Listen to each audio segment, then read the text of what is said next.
Hello everyone, welcome back to my channel Parismala kitchen and beauty. আজকে তোমাদের সঙ্গে share করব নিত্যদিনের রান্না বা নিরামিষের রান্নার মধ্যে একটা রেসিপি।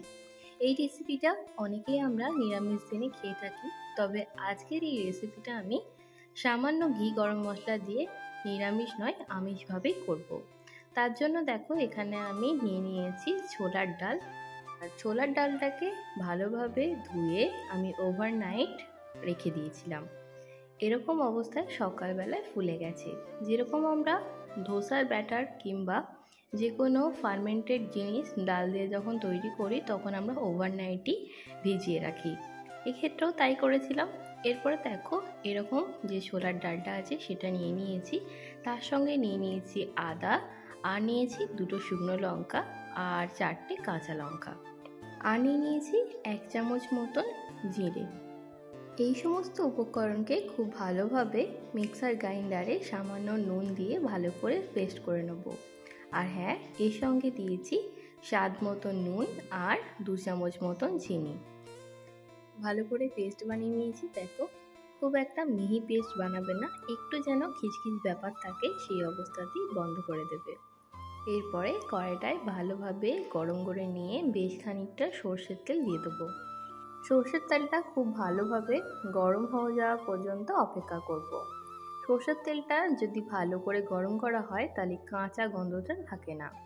এরপরে দেখো সর্ষের তেলের মধ্যে দিয়ে দেব পরিমাণ মতন হলুদ। আমি এখানে বেশ খানিকটা পেস্ট ছিল, তাই জন্য আমি এখানে 1 চামচ মতন হলুদ গুঁড়ো ব্যবহার করেছি।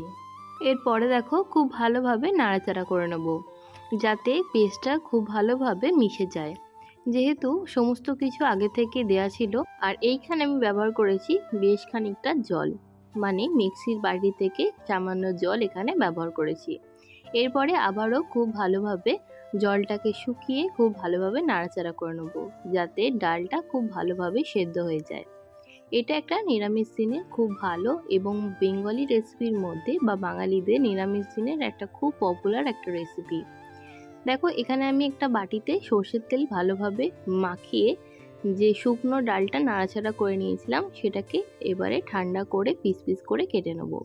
দেখো এরকম একটা খুন্তির সাহায্যে খুব ভালোভাবে ডালের যে পেস্টটা আছে খুব ভালোভাবে আমরা ঠান্ডা করে নেব।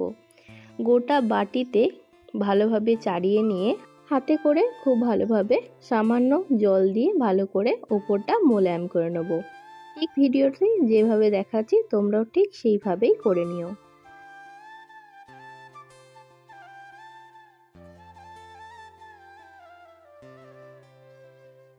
যখন ডালের এই পেস্টটা একেবারেই ঠান্ডা হয়ে যাবে সেই টাইমে খুব ভালোভাবে ছুরির সাহায্যে দেখো যখন উঠে আসবে না হাতে, তখন আমরা পিস পিস করে কেটে গরম তেলে ফ্রাই করে নেব।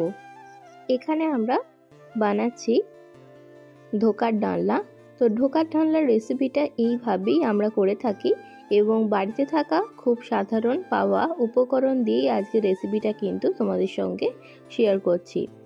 যেরকম আমরা সমস্ত কিছু ভাজি সেরকমই সর্ষের তেলের মধ্যে ভালো করে গরম করে সামান্য নুন দিয়ে এই বড়াগুলোকে ভেজে নেব, বা ডালের এই যে মিশ্রণটা আছে বা বড়াটা সেটাকে আমরা ভালো করে ভেজে নেব। আর এখানে আমি বেশ খানিকটা আগে ব্যবহার করেছি সর্ষের তেল, আর এখন ব্যবহার করব সাদা তেল। সাদা তেলটা খুব ভালোভাবে দিয়ে এখানে 1 চামচ মতন জিরে, গোটা জিরে, তার সঙ্গে 3টে এলাচ, 1 ইঞ্চি পরিমাণে দারচিনি এবং 3টে লবঙ্গ, একটা তেজপাতা ব্যবহার করে নিয়েছি।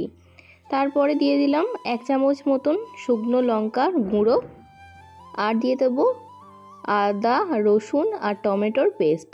এখানে তোমরা শুধুমাত্র রসুনটাকে স্কিপ করে আদাটাকেও ব্যবহার করতে পারো, কিন্তু টেস্টের জন্য অবশ্যই তোমরা রসুনটা ব্যবহার করো। এখানেও দিয়ে দিলাম আন্দাজ মতো নুন আর চিনি। এরপরে মশলাটাকে খুব ভালোভাবে নাড়াচাড়া করে তেল ছাড়ার অপেক্ষায় থাকবো, এবং ভালোভাবে তেল ছাড়লে আমরা এখানে দিয়ে দেবো সেদ্ধ করে রাখা আলুটাকে সেদ্ধ করার সময় হাই ফ্লেমে একটা সিটি দিয়ে নিয়েছি, আর জলের মধ্যে সামান্য পরিমাণে দিয়ে দিয়েছি নুন, তাহলে আলুর ভেতরে খুব ভালোভাবে নুনটা যেন ঢুকে যায়। এরপরে তরকারিটা ভালোভাবে জল দিয়ে বেশ খানিকক্ষণ ধরে ফুটিয়ে নেব। যখন মোটামুটিভাবে জলটা ফুটে যাবে, এই ধরো 15 মিনিট ধরে, এরপরে ভেজে রাখা যে ধোকাগুলো আছে সেটাকে তরকারির মধ্যে দিয়ে লো ফ্লেমে খুব ভালোভাবে 5 মিনিট ফুটিয়ে নেব। যদি তোমরা এই প্রসেসটা আগে করো তাহলে কিন্তু ধোকাটা ভেঙে যাবার ভয় থাকে। এক্ষেত্রে তোমরা যদি তরকারিটা হয়ে যাবার পরে 5 মিনিট ধরে যদি ফুটিয়ে নাও তাহলে কিন্তু কোনো রকম ধোকাটা যে ভেজে রেখেছিলাম সেটা কিন্তু কোনো রকমের ভেঙে যাবে না। আর নামাবার আগে ঘি গরম মশলা দিয়ে নামিয়ে নাও। আজকের এই রেসিপিটা তোমাদের কেমন লাগলো অবশ্যই তোমরা কমেন্ট করে জানাবে। ভালো লাগলে একটা লাইক, শেয়ার অ্যান্ড সাবস্ক্রাইব করে দিও। আজকের জন্য এটুকুনি। আবারও অন্য কোনো ভিডিও নিয়ে হাজির হব এরকম।